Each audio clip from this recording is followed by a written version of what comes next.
Quran surah ke-11 ayat 114. Aqimis salata tarafain nahar wa zulafan minal lail innal hasanati yudhibna sayyiat. Ya kata Allah,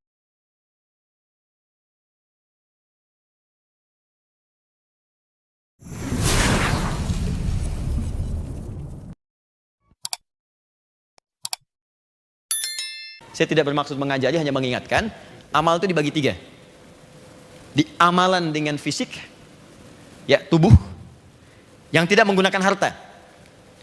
Contoh sholat. Makanya sholat gak ada orang sholat bayar kan? Saya mohon izin Pak, mau sholat di Masjid Bintaro, Masjid Raya Bintaro. Oh sholat apa? Sholat duha. Mau berapa rakaat? Ngambil yang 8. Baik, setiap rakaatnya 50.000. Gak ada. Dia orang sholat, ya sholat fisik dia, fisikal.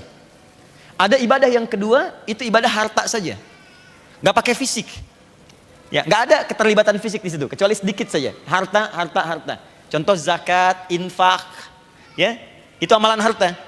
Jadi kalau teman-teman sedang seperti ini, ada kotak, saya kan, lewat, nah, itu bukan mobil-mobilan, kotak infak. Ya, nah, kalau anda ingin beramal, anda masukkan silakan. Ya, makanya dituliskan di situ, kotak infak isi geser, itu. Ini cuma digeser. Kalau ada silahkan. Nah, ada yang ketiga, perhatikan baik-baik. Ada amalan yang menggabungkan antara fisik dengan harta. Saya mau kasih ilustrasi ya, mohon izin sekali. Ibadah fisik saja itu pahalanya tinggi.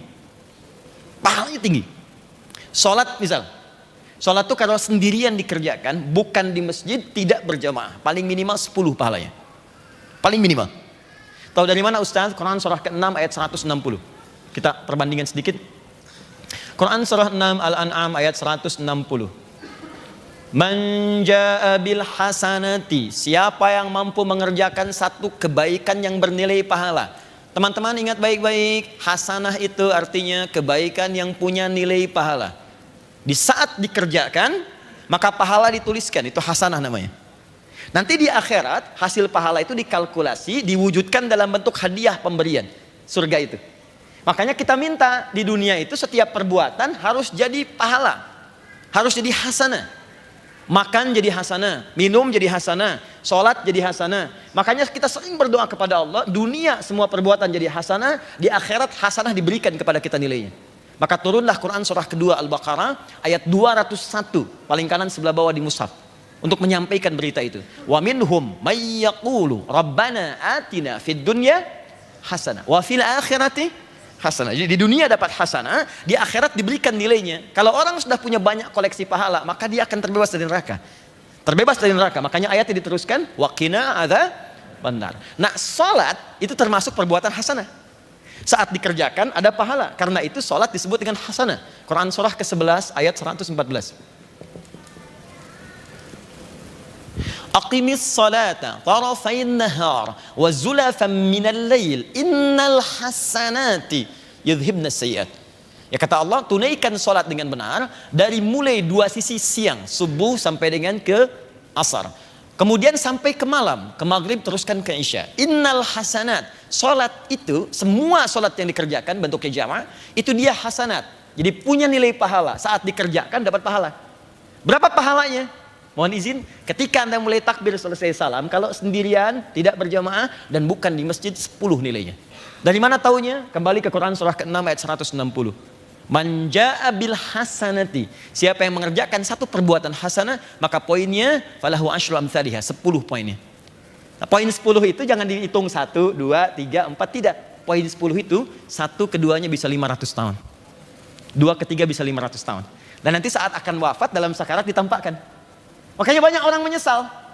Ya Allah, kenapa saya nggak kerjakan tahajud? Ya Allah, kenapa saya nggak tahajudnya nambah rakaat? Ya Allah, kenapa saya nggak duha? Ditampakkan semua kebiasaannya. Termasuk yang maksiat pun ditampakkan, makanya gelisah. Ya, akan terjadi teman-teman. Itu saat kita akan pulang. Dan kita akan wafat. Kalau kita nggak berbekal sekarang, maka malu kita menghadap Allah. Apalagi banyak berbuat maksiat. Saya demi Allah, tadi pagi saya katakan, Anda saja berbuat yang kotor. Anda misalnya orang Sumatera, merantau ke Jakarta. Di Jakarta dikenal sebagai penjahat yang sangat ulung. Perampok, pembunuh, pemabuk, segalanya. Tanyakan pada jiwa Anda. Apakah Anda mampu pulang ke Sumatera menatap ibu yang telah melahirkan Anda? Berani? Berani nggak natap wajah ibu Anda yang melahirkan Anda? Dan Anda dikenal sebagai penjahat yang sangat buruk, pelaku maksiat. Berani nggak natap wajah ayah Anda yang telah mendidik Anda, menyayangi Anda, menemani Anda saat tidur? Berani nggak? Dengan hal yang sama, Anda berbuat banyak maksiat, berani nggak menghadap Allah di kemudian hari dengan maksiat yang dikumpulkan? Apa nggak takut ya? Makanya ketika kita kumpulkan bekal itu untuk pulang, karena suatu saat kita pulang dan semua akan ditampakkan. Nampak saat sakarat, tampak. Nah ini hasanah, poinnya 10. Nah yang paling menarik adalah, saya kembalikan lagi, perhatikan baik-baik. Ini poin 10, kalau berjamaah 27. Dalilnya salatul jamaati afdalu min salatil fardhi bi 27 darajah. Salat jamaah lebih utama daripada sendirian, pahalanya 27. Kalau dikerjakan di masjid, mampu ke masjid, itu baru datang masjid langsung dapat 25 di hadis Muslim. 25 itu dihitungnya kayak tadi, 1 kedua 500 tahun, 2 ketiga 500 tahun. Kalau Anda kerjakan lagi, mohon izin, tambah lagi, naik lagi. Ini fisik. Yang harta, karena tidak semua memilikinya, maka digandakan lebih daripada yang fisik. Minimal 700 kali lipat. Dalilnya Quran surah kedua ayat 261, paling kiri sebelah atas. Anda infak, keluarkan. Tidak semua bisa infak. Kalau sholat semua bisa. Karena itu zero tolerance, tidak ada toleransi kecuali kematian. Tidak bisa berdiri, boleh sholat sambil duduk. Tidak bisa duduk, boleh sambil berbaring. Sambil berbaring sulit dengan berkedip. Tak bisa berkedip, kita sholatkan. Ada semua. Selesai.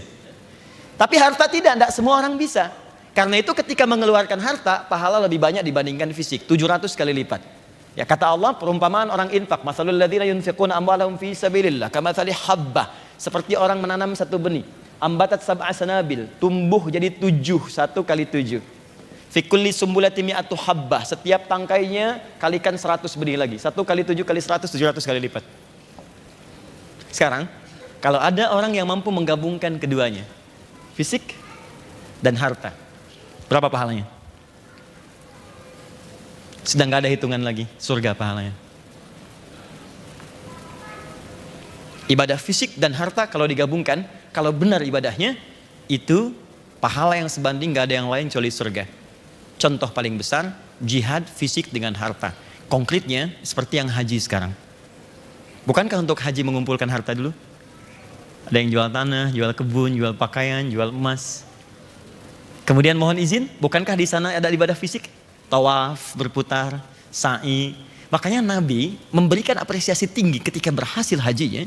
Perhatikan kalimat Nabinya. Al-hajjul mabruru laisa lahul jaza' illal jannah. Haji yang berhasil merubah pribadinya menjadi baik,